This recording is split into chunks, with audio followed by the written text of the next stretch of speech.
걱정과 염려를 버려라. 로마서 8장 32절을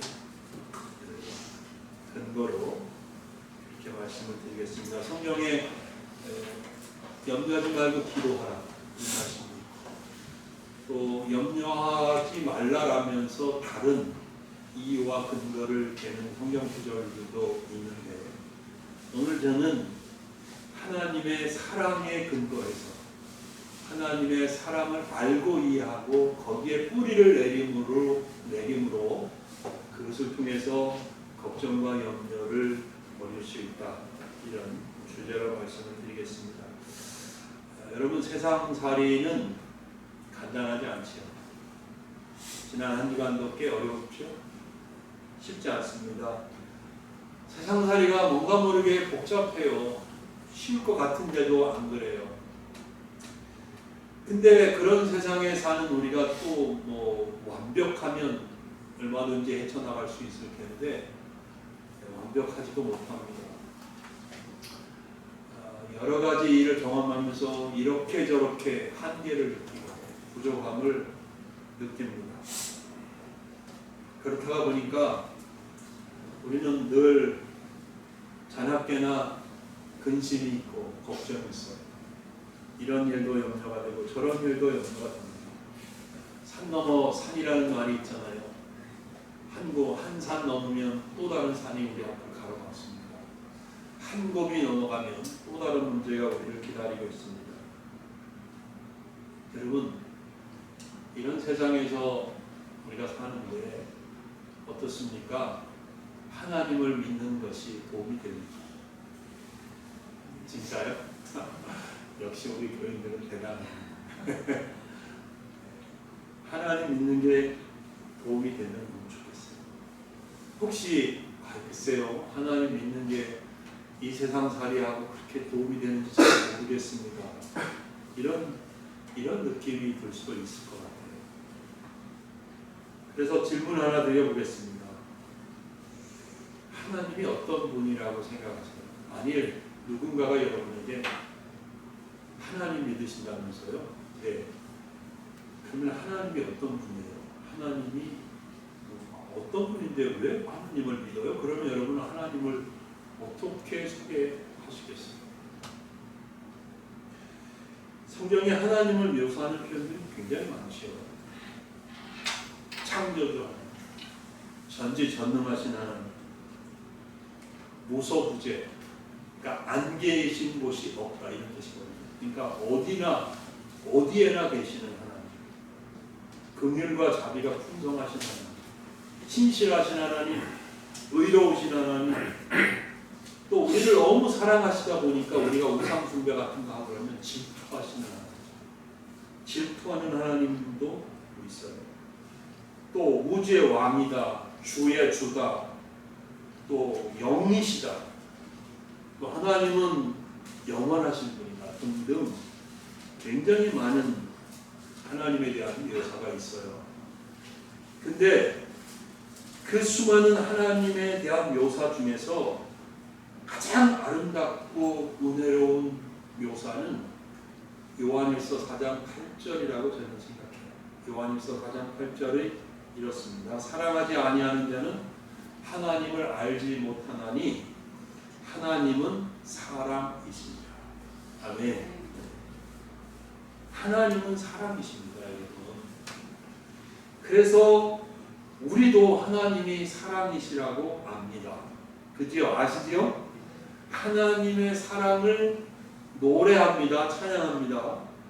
또 하나님의 사랑을 믿습니다. 하나님의 사랑을 의지합니다.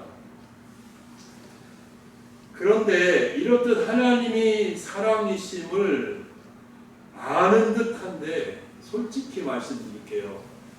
하나님이 정말 나를 사랑하시나? 이런 의심이 들 때가 있습니다. 그지요? 왜 그럴까요? 저도 생각을 해봤는데요. 하나님의 사랑이 고차원적이라고 해요. 우리가 생각하는 사랑의 개념, 사랑에 대한 인식보다 하나님의 사랑은 훨씬 더 고차원적이에요. 하나님이 우리를 사랑하십니다. 분명합니다. 하나님이 우리에게 행하시는 모든 것은 우리 눈에 어떻게 보이고 우리가 어떻게 이해하든지 상관없이 하나님의 사랑에서 출발합니다. 그럼에도 불구하고 하나님의 사랑이 의심스럽고 가슴에 와 닿지 않는 것은 말씀드린 바와 같이 하나님의 사랑이 고차원적이라고 합니다. 제가 어렸을 때 이 설교 준비하는데 생각나더라고요. 아마 초등학교 3학년, 4학년 그 무렵인데 발에 큰 종기가 생깁니다. 걷기가 어려울 정도로 이렇게 종기가 크게 생겼는데 이제 크게 골맞지요. 아침에 학교를 가야 되는데 걷기가 너무 어려운 거예요. 그러니까 아버지가 부르더라고요. 부르시더니 앉으래요. 그래서 앉았더니 두말 않고 그 큰 손으로 종기를 그냥 인정사정 보지 않고 막 꽉 눌러서 짜는데, 아이고 지금도 내가 기억이 생생한데 하여튼 저는 아파 죽는다고 울고 마치 난리를 칩니다. 그야말로 울고짖었어요. 근데 아버지는 아무리 내가 소리를 지르고 아프다고 하고 막 온몸을 뒤틀고 그래도 아랑곳하지 않고 그냥 그 큰 손으로 꽉꽉 눌러서 고름 한 방울까지 피가 나올 정도로 그 종이를 꽉 짜버리시는 거예요. 그래 놓고 이제는 학교 가라고. 근데 일어섰는데 처음 몇 걸음은 쩔뚝쩔뚝 거리게 되더라고요. 근데 이는 괜찮은 거예요. 어린 저는 우리 아버지를 이해할 수가 없었습니다. 근데 아버지는 저에게 필요한 것을 주신 거죠.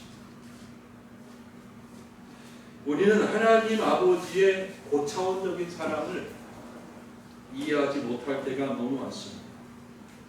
그러나 분명한 사실이 뭡니까?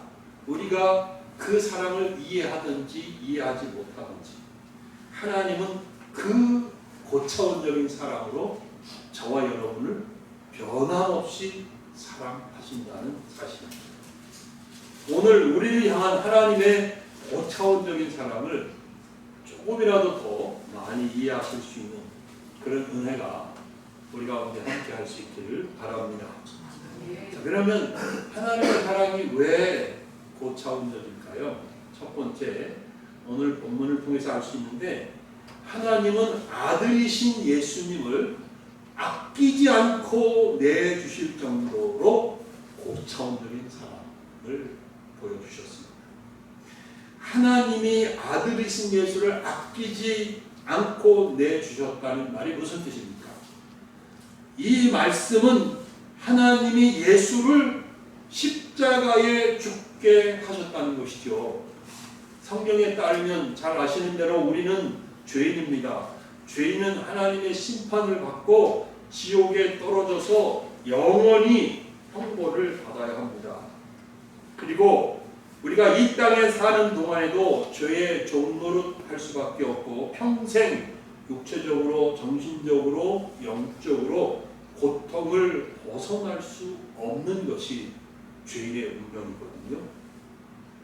근데 마치 부모가 자식의 고통을 무심히 바라볼 수 없듯이 하나님도 사랑하는 자들이 죄로 인하여 당하는 고통을 그냥 내버려 두고 보실 수가 없었습니다. 더더욱 영원한 심판에 던져지는 것은 하나님이 원하시는 것이 아니었습니다. 하나님은 우리를 살리기를 원하셨습니다. 그 죄로 인한 고통과 심판에서 구원해 내시기를 원하셨습니다. 그래서 아들이신 예수님을 우리 대신 심판의 자리인 십자가에 내주시고 죽게 하신 겁니다. 아들을 아끼지 않으신 거죠. 요즘에 반려견, 그래서 강아지들을 사랑하시는 분들이 많은데 아무리 강아지를 사랑한다 해도 강아지 대신 내 아들을 죽게 할 수 있습니까? 불가능한 일이죠. 그러면 나와 강아지의 관계하고 하나님과 나와의 관계를 비교할 때 어떤 차이가 있을 것 같아요? 여러분, 뻔뻔합니다. 우리는 죄인이고 하나님은 정말 영광스러운 분이고 거룩하신 분이고, 우리가 강아지와 나를 비교하는 것보다 하나님과 내가 훨씬 못한 관계예요. 근데 그런 나를 위해서, 그런 우리를 위해서 하나님이 아들을 아끼지 않으셨어요. 그런 나를, 무가치한 죄인인 나를 아직 죄인이었을 때 나를 살리자고 그 고귀하신 예수님, 하나님의 아들을 아끼지 않고 내주신 겁니다. 요한일서 4장 9절입니다. 하나님의 사랑이 우리에게 이렇게 나타난 바 되었으니 하나님이 자기의 독생자를 세상에 보내심은 그로 말미암아 우리를 살리려 하십니다. 아멘. 사람의 수준에서는 결코 상상할 수 없는 고차원적인 사랑입니다. 죄인들을 살리시려고 하나님의 독생자를 내주신 이 큰 사랑을 우리가 이해할 수가 있겠습니까? 벌어진 일이니까. 먼저 알고, 먼저 경험하고, 먼저 들은 사람들이 이야기를 해주니까 아, 하나님의 사랑이 이렇게 나타났나 보다 하지. 이런 크고 놀라운 사랑을 여러분 어디 가서 다른 데서 들을 수 있고 경험할 수 있겠습니까? 없습니다. 이런 사랑은 아무데도 없습니다. 이런 사랑은 그 어디에서도 여러분 들어볼 수가 없습니다. 사람은 자신의 경험이나 상식을 넘어서는 것은 정말로 이해하기 어렵습니다. 받아들이는 것은 더더욱 어렵습니다. 사람들이 성경의 기적을 믿지 못하는 것이 바로 같은 이유이죠. 그러나 여러분, 성경은 분명히 증거하고 있습니다. 하나님이 독생자 하나님의 아들 예수 그리스도를 우리를 위하여 아낌없이 내주신 것은 진실입니다. 사실입니다. 우리를 사랑하셔서 우리를 죄와 사망에서 구원하시기 위해 아들이신 예수 그리스도를 주신 것입니다. 사랑하는 여러분, 이 큰 사랑이 이해가 되기를 예수님의 이름으로 축복합니다. 이 큰 사랑을 믿음으로 받아들일 수 있기를 예수님의 이름으로 축복합니다. 이 사랑 안에 거하십시오. 그러면 여러분 굉장히 편안해지고 행복해질 것입니다. 둘째, 하나님의 사랑이 고차원적인 이유는 우리에게 아들과 함께 모든 것을 주실 수 있을 정도로 사랑하시기 때문에 고차원적인 겁니다. 본문 하반절입니다. 그 아들과 함께 모든 것을 우리에게 주시지 아니하게 합니다. 아멘. 여기에 모든 것은 무슨 뜻이겠어요? 모든 것은 영적인 것은 물론이고 사실 물질적인 것까지도 포함합니다. 그런데 잘 들으셔야 돼요. 만일 무조건 달라고 하면 하나님이 영적인 것이든 물질적인 것이든 여러분에게 두말 없이 주신다면, 만일 그렇다면 하나님의 사랑을 고차원적 사랑이라고 말할 수 없습니다. 하나님은 진정한 고차원적 사랑으로 우리를 다루십니다. 모든 것이 말씀드린 대로 영적인 것과 물질적인 것 둘 다를 포함하지만 사실은 물질적인 것이 우선적이고 무조건적이지는 않습니다. 하나님은 우리에게 무엇이 언제 필요한지를 정확하게 알고 계십니다. 영적인 것과 물질적인 것 둘 사이에서 무엇이 더 여러분 개인에게 더 중요한지 아십니다. 그래서 영적인 것이든 물질적인 것이든 하나님의 지혜와 섭리를 따라서 여러분에게 주신 것입니다. 자, 분명히 정리하셔야 돼요. 가장 우선적인 것은 영적인 것입니다. 여기서 영적인 것이라 하면 우리의 구원과 또 그 구원과 관련 있는 모든 것들입니다. 조금 더 설명을 드리자면 예수를 믿는 믿음을 통한 칭의, 즉 내가 예수를 믿을 때 하나님이 나를 의롭다고 인정해 주십니다. 그리고 성화, 즉 예수님을 닮아가는 일입니다. 그리고 마지막으로 영화롭게 되는 것까지 포함합니다. 하나님은 성도 한 사람 한 사람 이 구원의 전 과정을 거치는 동안 함께 하시면서 필요한 은혜를 공급하십니다. 예수를 믿어 의롭다함을 얻고 날마다 믿음의 선한 싸움을 싸우면서 점점 예수님을 닮아가게 하고 결국 마지막에 하나님 나라에 들어가 그 영광 가운데 거할 때까지 하나님은 필요한 모든 것을 주시면서 함께 하시고 붙들어 주시는 것입니다. 빼놓을 수 없는 진리는 보혜사 성령님을 보내주셔서 늘 위로와 평안을 주시고 내가 길을 잃지 않도록 이끌어 주십니다. 필요할 때마다 용기를 주시고 지혜와 분별력을 주시고 거룩한 삶을 살아낼 수 있도록 옆에서 붙잡아 주십니다. 하나님은 아들을 아낌없이 내어주심으로 죄 용서와 구원을 주신 자녀들 단 한 명이라도 잃어버리지 않으시려고 밤낮으로 우리를 여러분 한 분 한 분을 바라보고 지켜주시고 있습니다. 아멘. 그래서 하나님이 우리에게 물질적인 것도 얼마든지 주실 수 있습니다. 여러분에게 어마어마하게 좋은 아파트를 주실 수도 있고 수백억, 수십억을 주실 수도 있지요. 저는 마음속에 가끔 드는 생각이 내 통장에 1억 원이 늘 채워졌으면 좋겠다. 그래서 내가 가고 싶을 때 어디든지 언제든지 선교를 떠날 수 있고 선교회에 가서 내가 주고 싶은 만큼 선교사님들 돕고 선교를 하면 너무 좋겠다. 거기서 1,000만 원을 쓰면 또 누가 1,000만 원을 채워주고 이래서 1억 원이 늘 유지되는 그런 계좌를 하나 가지고 있으면 좋겠다. 그런 생각을 합니다. 하실 수 있겠습니까? 없겠습니까? 하실 수 있습니다. 근데 그것들이 우선적이고 무조건적은 아니라고 말씀을 드렸습니다. 왜냐하면 하나님은 우리를 너무너무 잘 아시기 때문입니다. 물질적인 것을 우선적이고 무조건적으로 주면 아이고 하나님 감사합니다. 그리고 믿음으로 우리가 잘 살 것 같지요. 우리는 그렇게 생각할 수 있는데 하나님은 내가 너를 아노라.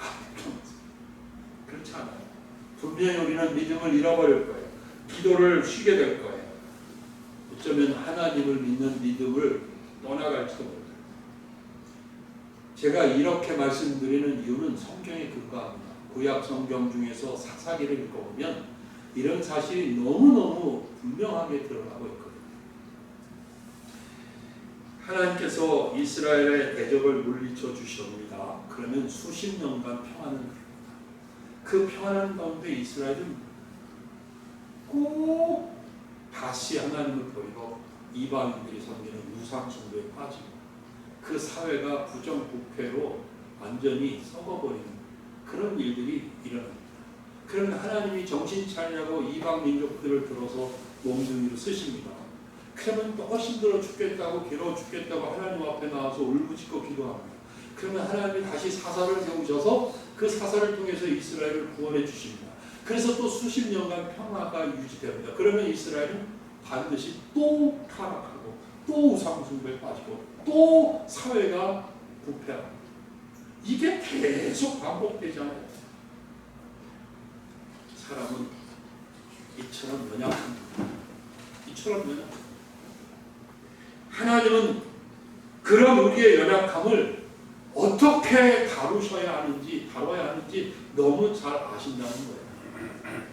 그래서 하나님은 얼마든지 주실 수 있는 분이지만 우리의 구원과 믿음의 성장 그리고 훈련을 위해서 필요할 때 주시기도 하시고 필요하면 빼앗아 가지고 가십니다.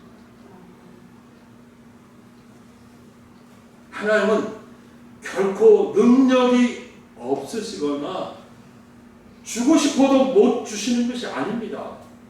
또는 사랑하지 않기 때문에 무관심하시거나 안 주시는 것이 아닙니다. 우리를 고차원적으로 사랑하시는 하나님이 우리의 삶을 하나님의 완벽한 지혜와 섭리를 따라 주관하고 계시는 것이죠. 믿으십니까? 그러므로 여러분, 우리는 우리 삶에 대한 어떤 두려움이나 염려 혹은 걱정을 가질 필요가 없다는 말씀을 드립니다.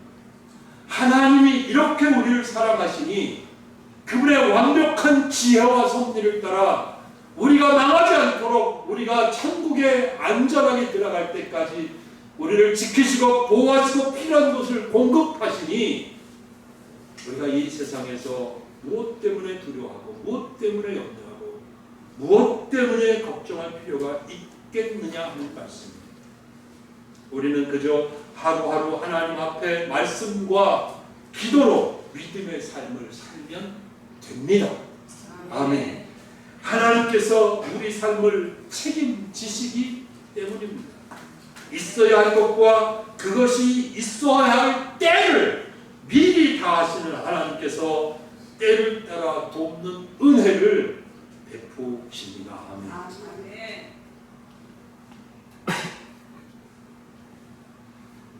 제가 이쯤에서 좋은 예화 하나 있으면 좋겠다 해서 찾아봤더니 예화 하나를 받아서 찾았어요. 어떤 부자가 있었는데 그 부자는 세계적인 미술품을 수집하는 것이 취미였습니다. 그 부자의 아들도 자연히 아버지처럼 미술품을 접하면서 그림을 사랑하고 그렇게 자랐습니다. 근데 전쟁이 났고 아들은 자원하여서 전쟁터에 나갔습니다. 근데 아들은 전투 중에 전우를 구하려고 하다가 그만 목숨을 잃었습니다. 시간이 흘러서 크리스마스가 되었는데 아버지는 아들을 생각하면서 굉장한 슬픔에 잠겨 있었습니다. 그때 한 젊은 군인이 찾아왔습니다.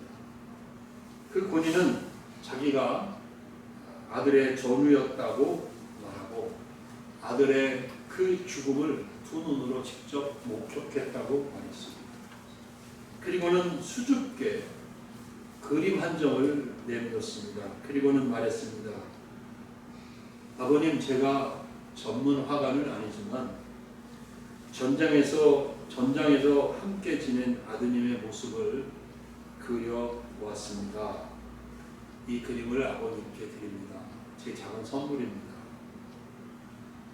이 부자 아버지는 그 그림을 받아들고 눈물을 흘렸습니다. 그 그림이 미술적인 가치는 없었어요. 근데 아들의 그 아름다운 사랑과 희생을 기억하게 해주는 아주 소중한 그림이었습니다. 부자는 수집한 그림들을 가끔씩 전시회를 열어서 많은 사람들에게 보여주곤 했는데 그 아들 그림을 그 많은 미술품들, 훌륭한 미술품들 한가운데다가 항상 붙여놓고 전시를 하곤 했었습니다. 몇 년이 지나서 그 부자가 세상을 떠났습니다. 그의 모든 수집된 미술품들이 굉장히 많았는데 다 경매에 나왔습니다. 그 그림 미술품들을 사려고 세계 각지에서 미술품 수집가들이 모여들었습니다. 근데 제일 먼저 경매가 이루어진 작품이 뭐냐면 놀랍게도 그 부자 아들의 그림이었습니다. 미술적인 가치가 없는 그 그림이 팔렸습니다. 어떻게 이런 일이 일어났을까요? 그 그림을 산 사람은 고인의 집에서 일하던 오래된 하인이었고 전장에서 죽은 아들을 정말 진심으로 사랑했던 그런 사람이었습니다. 그 하인이었던 사람이 그 아들 그림을 산 거예요. 아무것도 모르고 그 아들을 사랑했기 때문에 그 그림을 산 거예요. 그때 경매인이 말했습니다. 고인이 이렇게 유언을 남겼습니다. 내 아들의 그림을 사는 자가 나의 모든 미술품을 갖게 될 것이다. 사람들은 뭐야 이거? 충격에 빠졌어요. 그때 경매인이 다시 외칩니다. 경매는 이것으로 끝입니다. 아들을 가진 자가 모든 것을 가졌습니다. 이해하십니까? 사랑하는 여러분, 예수 그리스도는 하나님께서 주신 가장 소중한 선물이며 하나님 사랑의 표현입니다. 본문은 하나님의 아들 예수 그리스도를 믿고 구주로 영접한 사람에게 그 아들과 함께 모든 것을 아낌없이 주신다고 말씀했습니다. 아멘. 하나님의 아들을 가진 사람은 모든 것을 가진 사람입니다. 하나님의 아들이신 예수 그리스도를 가진 사람은 예수 그리스도와 함께 하나님의 상속자입니다. 하나님이 아버지이시고 아버지가 가진 모든 것을 누릴 수 있는 어마무시한 특권을 가진 하나님의 자녀입니다. 성도 여러분, 저와 여러분이 우리가 바로 그런 사람들입니다. 그리고 우리는 이 세상에서 그 어떤 걱정과 염려 혹은 두려움에 사로잡힐 필요가 없는 하나님의 아들을 소유하고 그래서 하나님 아버지의 상속자가 됩니다. 하나님의 모든 것을 누릴 수 있는 특권을 가진 하나님의 자녀가 된 것입니다. 말씀을 맺겠습니다. 여러분, 시작할 때 질문을 드렸는데 이쯤에서 또 한 번 질문을 드려보겠습니다. 여러분은 예수 그리스도를 가졌습니까? 예수 그리스도가 여러분 안에 거하시고 예수 그리스도 안에 여러분이 거한다고 확신을 가지고 말씀하실 수 있습니까? 그렇다면 여러분, 이 세상에서 일어나는 그 어떤 일들로 인해서도 여러분 두려워하거나 걱정이나 염려할 필요가 없습니다.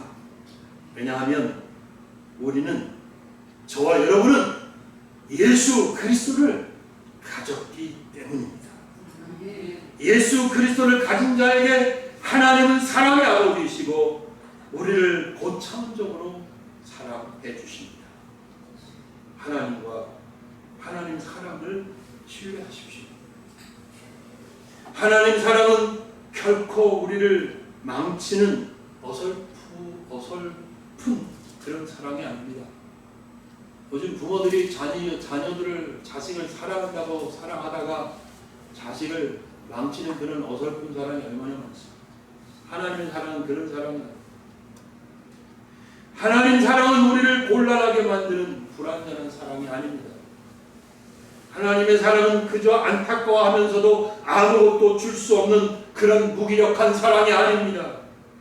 그러므로 여러분, 비록 때때로 이해하기 어려워도 하나님이 나를 사랑하신다는 이 사실을 굳게 붙잡으시기를 바랍니다.